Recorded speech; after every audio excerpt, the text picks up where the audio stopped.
Atlanta Mayor Keisha Lance Bottoms has been at the forefront of the racial equality movement that's been sweeping our nation while also dealing with the coronavirus cases in her city. And she joins us this morning to talk about it. Mayor, welcome, and thank you for talking with us again. Thank you for having me. Let's dig in here. Yesterday, we learned an advisory council that you put together to look at Atlanta police has already released some of its recommendations, and already you're moving forward. What can you tell us about the changes already being made? So the irony of this is that we had heeded a call from President Obama to create an advisory council to look at our use of force policies. And we met for the first time about 3 days before the killing of Mr. Brooks.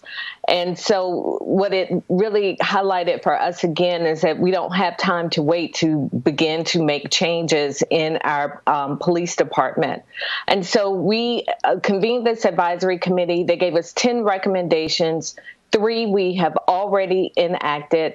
The next few weeks we'll have input from the community, and it's in addition to some other executive orders that I issued to really get our police department in line with where we are with the rest of the country.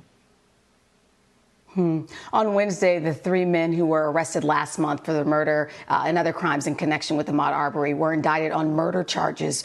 What is your response to the indictment, and what's the message that you think this will send? I'm encouraged by their indictment, and I'm also encouraged that the Georgia state legislature has passed a hate crimes bill. This was a huge step in our state because we were one of only 4 states that did not have a hate crimes bill. But the unfortunate part of this is all coming in response to tragedies throughout our communities with Mr. Brooks and with Mr. Aubrey. And so I think this is an opportunity for us in the midst of this movement that's happening across the country for us to continue to be proactive and not reactive to tragedies in the way that we've had to do over the past few months. You've mentioned Mr. Brooks on Tuesday. I know you attended the funeral of Rashard Brooks, and we saw really an emotional moment when you comforted his widow, Tamika Miller. What words of comfort were you able to offer her, and what was it like for you to be there?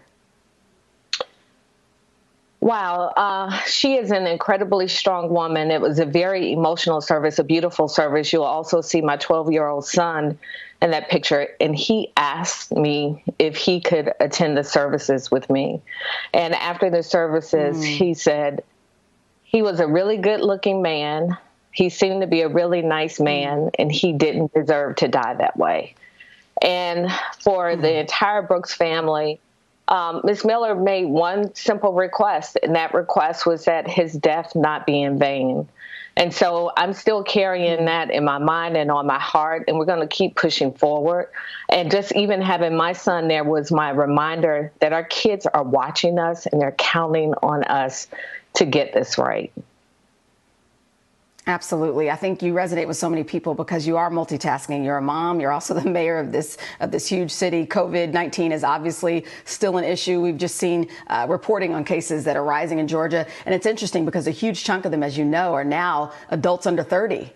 So what would you pause Atlanta's reopening if you have to? And what's your take on this, on COVID-19?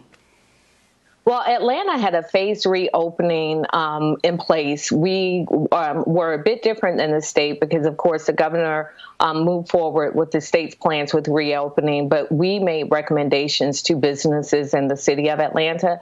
Our phased reopening is still a very conservative approach.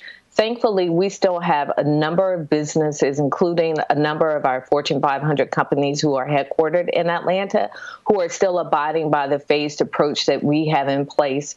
And so I have an 18-year-old in the house as well. I know it's going to be very difficult to put that genie back in the bottle as people are out moving around. But what we are doing is just encouraging people. And what I'm hearing from the experts, Dr. Del Rio at Emory University, the best defense that we have right now is to wear masks, and that's something that the governor and I are aligned on. So we're just asking people, to the extent that you are out and about, please be unselfish and put on a mask. All right, I have 7 seconds left, but you know I have to end by asking you, of course, your name has been floated as a potential VP candidate. Can you give us any updates on those developments? No, I can't. I read and see everything that you probably read and see as well. And so I'll just refer you to the Biden campaign for updates on that. Fair enough. To say you are busy is an understatement. So Mayor Keisha Lance Bottoms, thank you for talking with us this morning. Thank you. Always good to see you.